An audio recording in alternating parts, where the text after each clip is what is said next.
Magandang umaga sa inyong lahat. Babasahan na natin ang mga aris sa unang baraha. Kagandahan, kaharian, kayamanan, katanyagan, kalusugan, kapangyarihan, katuparan ng mga pinapangarap mo sa iyong buhay. Aris, darating na ang mga pinapangarap mo sa iyong buhay. Basta may pagsusumikap ka para maabot mo lahat ng mga pinapangarap mo sa iyong buhay, darating ang pagpapalang ito. Pangalawang baraha. Knight of Cups.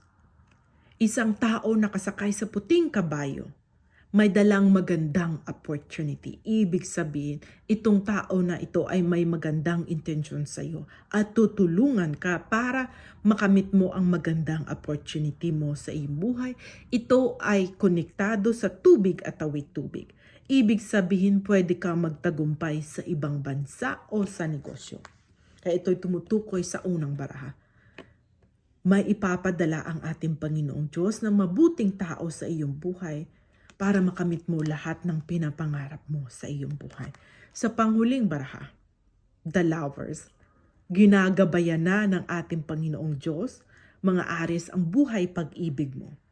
Magiging masaya ang buhay pag-ibig mo dahil ang Panginoon ay ginagabayan ang pag-ibig mo, mga aris.